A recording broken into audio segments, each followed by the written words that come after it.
Madam Speaker,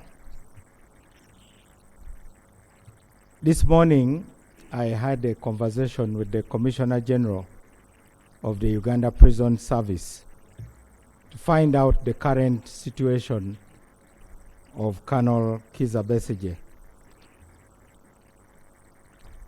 He told me the following. As of today, Colonel Kizza Besigye has been on hunger strike for 6 days. This is his 7th day.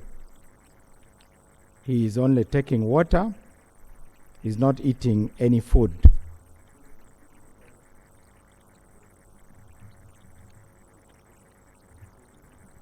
The Commissioner General informed me that because of the hunger strike, his health has deteriorated, and therefore he had to be evacuated to a hospital. His personal doctor took charge of the evacuation in the presence of Colonel Besigye's sister, Dr. Olive Kobusinje. It's not appropriate for me to report details of what was found. This is a part of the doctor-patient confidentiality. But the Commissioner General said definitely his health condition is alarming.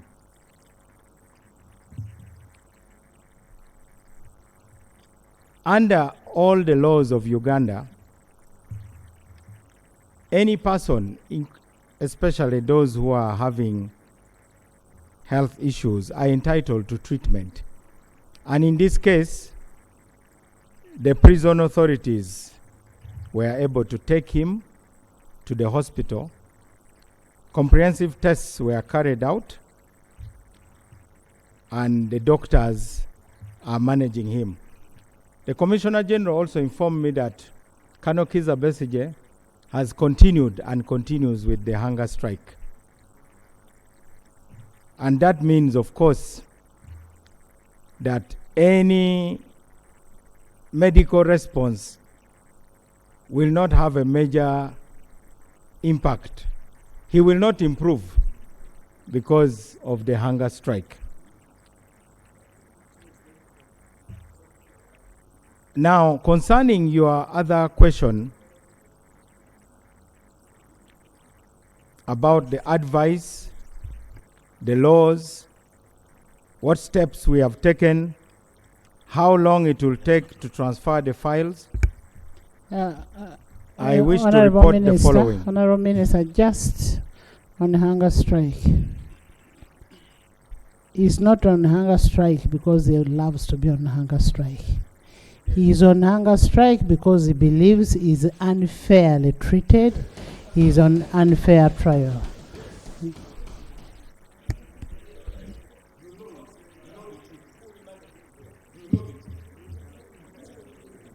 Madam Speaker, hunger strike is a form of protest, and I accept what you have stated. He is protesting through hunger strike. All through history, prisoners who feel that they are being unjustly incarcerated have resorted to hunger strike. So, but it is not my purpose to go into detail why he's on hunger strike. I simply reported his condition, and we admit that it is alarming. Now, permit me, Madam Speaker, to respond to... And as a legal advisor to government, after knowing that his condition, his situation is alarming, what advice have you given government to that effect? Madam Speaker, that is what I'm coming to, because you gave me a set of questions, and I would like us to go through the chronology of what we have done. The judgment was delivered on 31st January, which was a Friday. Immediately on Monday, Madam Speaker, the Attorney General wrote to the Ministry of Defense and the DPP. That is the very next working day after the judgment. The Attorney General wrote informing them that the cases should now be transferred. On the 3rd, the very same day, the Attorney General also wrote to the Chief Justice asking the Chief Justice to appoint a judicial officer to be in charge of liaison concerning the transfer, who should liaise between all the actors. That is the first working day after the judgment. On the 4th of February, the Chief Justice wrote back appointing the principal judge as the liaison officer. That is the second working day after the judgment. On the 6th of February, the Attorney General's chambers forwarded the letter of the Chief Justice to the Ministry of Defense and Veterans Affairs and to the DPP. Around that time, Madam Speaker, we were here and I came to the floor and stated that it is the duty of Colonel Besigye'S lawyers and the lawyers of all those who are in the court-martial to extract a decree that is part of their responsibility to their client. This decree only arrived on the 13th of February, almost 2 weeks after the judgment. That is when we received the draft decree. Unfortunately, Madam Speaker, the draft decree had errors. Some of the errors were as obvious as wrong names, for instance. On the 14th of February, that is last Friday, the Attorney General's chambers corrected... Do you have a copy of the decree which was extracted? Madam Speaker, the errors were corrected and the corrected decree was sent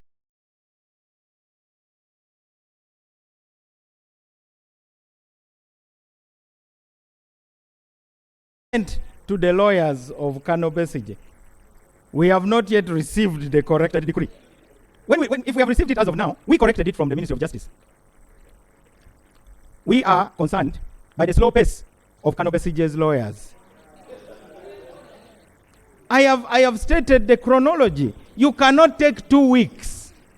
If really you are concerned about the condition of your client, rather than the politics surrounding that, they should have acted as fast as Attorney General's chambers.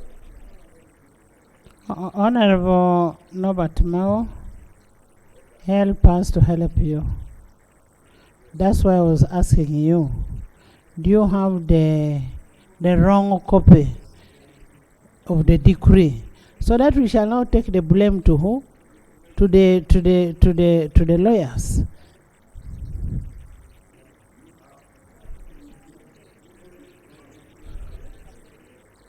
Madam Speaker, I have here on my phone, which I can forward, a letter dated February 14th, sending back the corrected decree. I can forward it. That was sending back. When did it come? The decree came on the 13th. The very next day, it was sent back. That's how fast we are, Madam Speaker. We have done our job, but those who have chosen to politic rather than take responsibility for the fate of their client are now playing victim. That is unfair, Madam Speaker.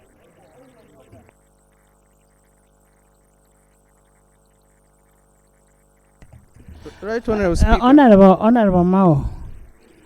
Honorable Mao, the bureaucracy in addressing the directive of the Supreme Court should not be a ground of delaying in dispensation of this for somebody to get justice. Okay, if they delayed it to bring that, have you brought the amendment that they told you to bring? Or is it we, the members of parliament, who have delayed? Huh? And must you continue holding the suspects outside the law just because of the bureaucracy? Because they are not tried, they are on a pre-trial. They are not on remand.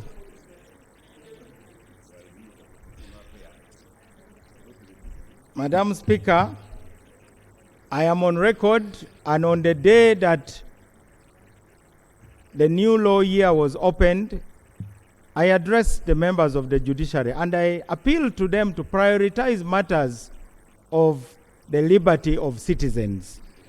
I am as concerned about the liberty of citizens as any of us in this chamber. I am only reporting that a lawyer who has got a duty to a client would have acted very quickly instead of waiting almost 2 weeks before extracting the decree. It is the duty of a lawyer to extract a decree rather than spending time politicking. Honorable Nobert Mao, we do not discuss about people who are not in the house. So what you have said about the lawyer, you should retract it. Because he's not in the house. I am the custodian of the law. Here, withdraw.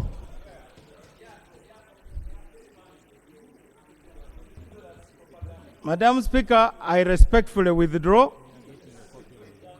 The copy of the decree is coming.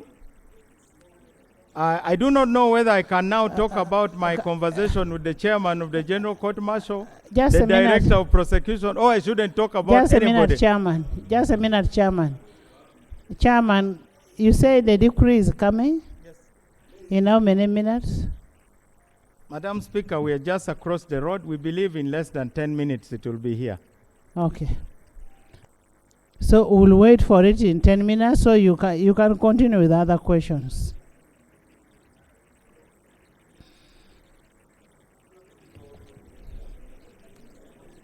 Madam Speaker, the Deputy Attorney General has already instructed our office to forward all the letters, all the correspondences I've referred to. And they include the 3rd February letter to Ministry of Defense and DPP, and the letter to the Chief Justice to appoint a liaison contact.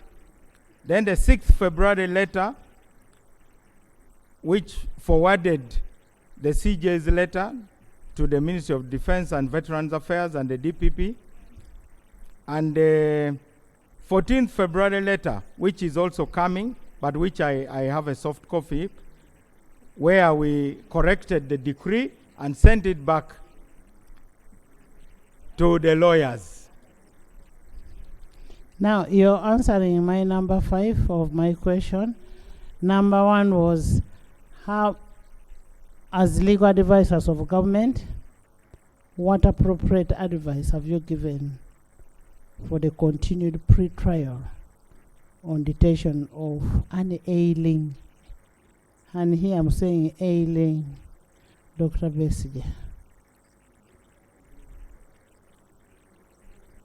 Madam Speaker, in that situation, the suspect would be produced before the appropriate court, in this case the High Court, and granted bail.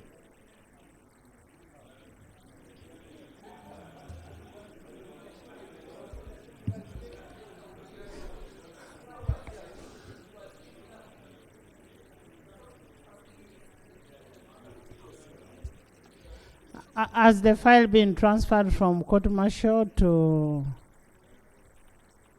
the civil court, civilian court, to the civilian court? Madam Speaker, I have spoken to the chairman of the General Court Martial, who instructed the director of prosecutions of the court martial who I also spoke to, and all that they are waiting for their file is this decree, which now we have. But we deny any responsibility for the late extraction of the decree